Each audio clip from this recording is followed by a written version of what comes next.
നിങ്ങളുടെ ടൈം സ്റ്റാർട്ടായി. Love you. അങ്ങനെയാവട്ടെ രാജാസാബ്. പ്രഭാസിന്റെ രാജാസാബ് എന്ന് പറയുന്ന മൂവി കണ്ടിട്ട് വന്ന വഴിയാണ് ഞാനൊരു വലിയ സംഭവം അല്ലേ കേട്ടോ.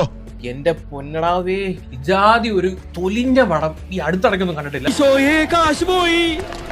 ഞാൻ വിരിച്ച വലയിൽ യാദൃശ്ചികമായി വന്ന് അകപ്പെട്ടു പോയി. 2026 ഏറ്റവും വേസ്റ്റ് മൂവിയാണെന്ന് ചോദിച്ചു കഴിഞ്ഞാൽ ചിലപ്പോൾ ഇതാണെന്ന് പറയേണ്ടി വരും. തലവേദനിച്ചാണ് ഈ പുല്ല് മൂവി സിനിമ കണ്ടിട്ട്. ഇതൊരു മായാലോകമാണ്. അങ്ങോട്ട് കയറാൻ ആരുടെ അനുവാദം വേണം? ഇല്ലെങ്കിൽ ഞാൻ അങ്ങോട്ട് വരാടാ. പുറത്തു കിടക്കാൻ മുത്തച്ഛന്റെ സമ്മതം വേണം. ഇനി എന്റെ അനുവാദമല്ലാതെ മുറിയിൽ പുറത്തേക്ക് ഇറങ്ങി ഇറങ്ങി പോയിക്കൂടെ എന്നുള്ളത്. ഇറങ്ങി പോവാൻ വരെ പറ്റുന്നില്ല, മരവിച്ച് പോയി സീറ്റിനകത്ത്. എല്ലാത്തിനെയും ഹിപ്നോട്ടൈസ് ചെയ്ത് അല്ലെങ്കിൽ പിള്ളേച്ചൻ നുണ പറയുന്നതായിരിക്കും. നിങ്ങളെ ഒരു ട്രാൻസിനുള്ളിലേക്ക് പോകാൻ നിർബന്ധിതരാകും.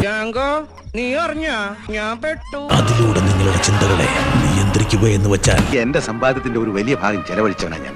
ആ കുറ്റത്തിനാണോ നീ ഇപ്പൊ എന്നെ ശിക്ഷിക്കുന്നത്? ആരെടുത്തെങ്കിലും ദേഷ്യം ഉണ്ടെങ്കിലും ഏതെങ്കിലും ഒരു തന്നെ വൈരാഗ്യം ഉണ്ടെങ്കിൽ ഇതിന്റെ ഒരു ടിക്കറ്റ് എടുത്ത് ഫ്രീ ആയിട്ട് അവരെ കൊണ്ട് ഫ്രീ ആയിട്ട് അവരെ കൊണ്ട് ഈ സിനിമ കാണിച്ചിട്ട് തിയേറ്റർ പൂട്ടിയിട്ട് ഇറങ്ങി വരണം, അല്ലെങ്കിൽ അവരെ ഓടിക്കളയും. 3 മണിക്കൂർ മനുഷ്യനെ കൊല്ലാക്കൊല ചെയ്യുന്ന ഒരു പടം. RDPയുടെ തൊലി ഇരിക്കുകയാണ് ഉത്തമ. സഹിക്കല്ലാതെ എന്ത് ചെയ്യാ? ഇത് കാണാൻ ചെന്നിരിക്കുന്ന മനുഷ്യനെ ദ്രോഹിക്കുന്ന പടം. അത്രയും കാട്ടവരാണ്. തെറ്റ് പറ്റിയാലും ജനങ്ങൾക്ക് തെറ്റ് പറ്റില്ല.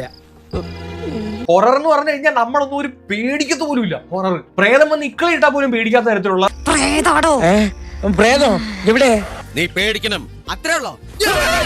ഇത്ര മതിയോ? ഒറ്റ സീനില്ല ഇതിനകത്ത് നല്ലതെന്ന് പറയാം. ഒരു കൈ അടിക്കാൻ വേണ്ടി ഒരു ഒറ്റ സീൻ പോലും ഇല്ല. ഞാൻ കാണുമ്പോ പടം ഹിറ്റായിരുന്നല്ലോ. മത്സരിച്ച് വെറുപ്പിച്ചിട്ടുണ്ട്. അത് ഏറ്റവും കൂടുതൽ വെറുപ്പിച്ചത് പ്രഭാസാണ്. പറയുന്ന നിനക്കില്ലേലും കേൾക്കുന്ന എനിക്കില്ലടാ ഒരു ചളുപ്പ്. ആലോചിക്കും തോറും നാണിച്ച് തൊലി പൊളിയുന്നു. സഞ്ജയത്താണ് വില്ലൻ. സഞ്ജയത്തിന് ഇൻട്രോയ്ക്ക് ഒരു ഫോട്ടോ കാണിക്കും. ആ ഫോട്ടോ കാണുമ്പോൾ തന്നെ മനുഷ്യൻ തിരിച്ചു മണ്ടാരടക്കും.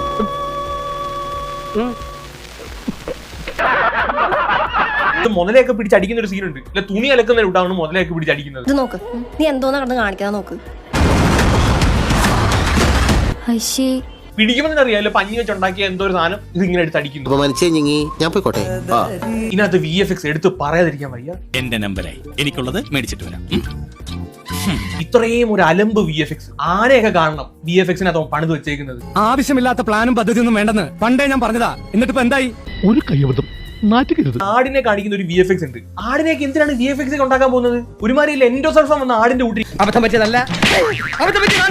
ബഡ്ജറ്റ് എത്രയാണെന്ന് അറിയത്തൊന്നുമില്ല. പക്ഷെ ഇത് മൊത്തം ആർട്ടിഫിഷ്യൽ ആയിട്ട് എടുത്തു വെച്ചേക്കുന്നു. മൊത്തം ആർട്ടിഫിഷ്യൽ. വിട്ടുകളിയാണ് നിന്നെ. അല്ല, കലിപ്പ് തീരണില്ലല്ലേ? കൈ കുപ്പി തൊഴണം. ഇങ്ങനെ പ്രേക്ഷകരെ ടിക്കറ്റ് എടുത്ത് തിയേറ്ററിൽ പോകുന്ന ആൾക്കാരെ ദ്രോഹിക്കരുത്. കൊണ്ട് നടക്കാറുണ്ടായിരുന്നു മച്ചാനെ ഞാൻ ഈ പടം. ഇനി എനിക്കിത് വേണ്ട. അതുകൊണ്ട് മാണിക്കം പോവേണ്ട.